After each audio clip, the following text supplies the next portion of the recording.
I wanted to just mention to you that we realize as many of us serve on boards for nonprofits, that we understand the predicament that you're in, that you work so hard and that you have so many hats that you're wearing.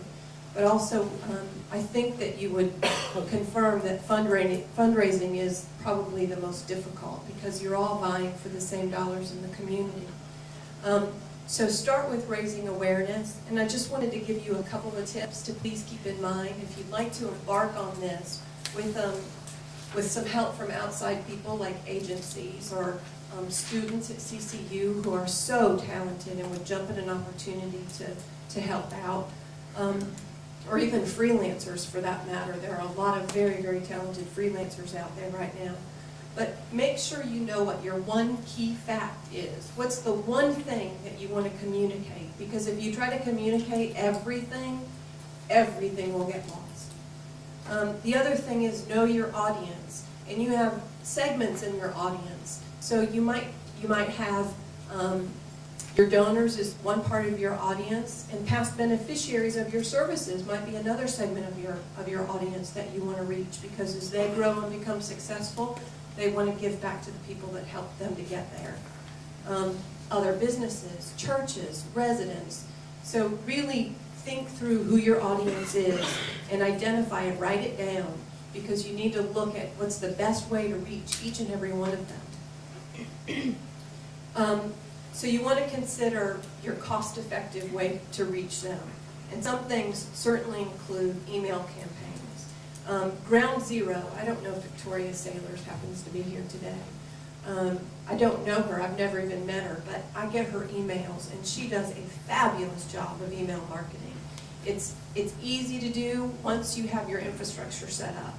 So I would encourage you, if you do nothing else, you certainly want to do email marketing to your contact database. Also, ever-changing website content and promotions that drive people to your website. If you do online auctions, for instance, that's an idea where you can drive people to your site, and there's programming that's available where you can actually do an auction, transact everything right there online. And certainly the traditional forms of media, print, outdoor, radio, television, and publicity. I mean, it's very important in writing a press release. Once you have the basic tips down and you have your list of media contacts and you meet them and stay up to date with them, that's going to be a very easy way for you to get your word out. And then, as Bonnie mentioned, of great importance and increasing importance in today's world is the social media, the social networking, Facebook, Abiding Village. I don't know if Abiding Village is here today, but they do a really good job on Facebook. I hear from them on a regular basis. And also Twitter. And again, you'll hear lots of details about how you can get involved and do this for your own organization.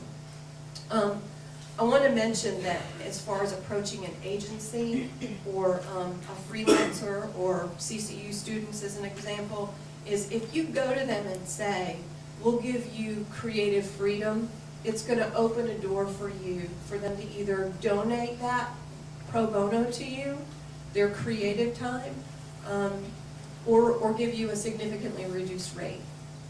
And in today's economy, I would ask that you consider a significantly reduced rate. But that creative freedom is important with all of these folks. The one caveat to that, though, is that you ask them as they embark on your creative, that you're very involved in the message development, that you're very upfront about your expectations on delivery of the materials. And there's one other thing I thought of that was most important too.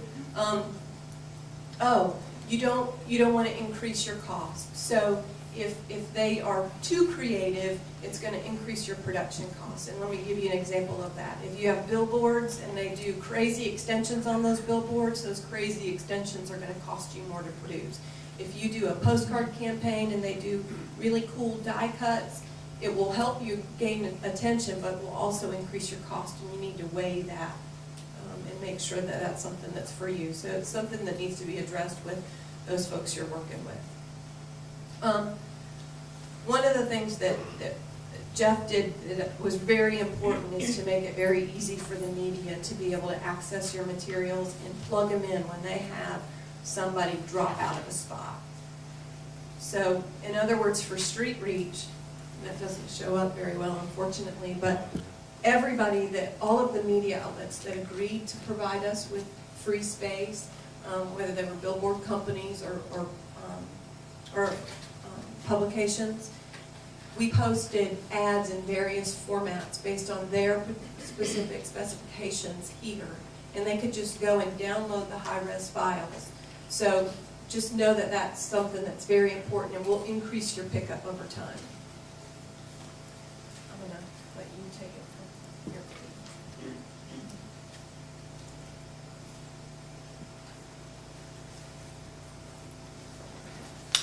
We thought we'd throw something else in here too. A website, some other materials we did for Miracle League recently.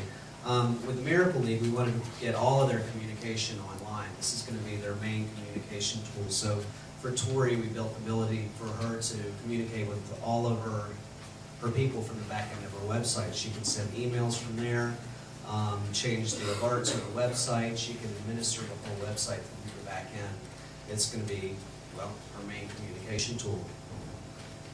And this is just a quick look at the back end of what Tori looks at. So she can add and edit alerts, when there's rain days and that sort of thing with the Miracle League. There's a breaking news alert. And this is how, you can't really see it here, but this is how she can communicate with her sponsors and her players, and we gave her predefined groups that she can email out to the whole group or just individuals. Again, this is her main communication tool.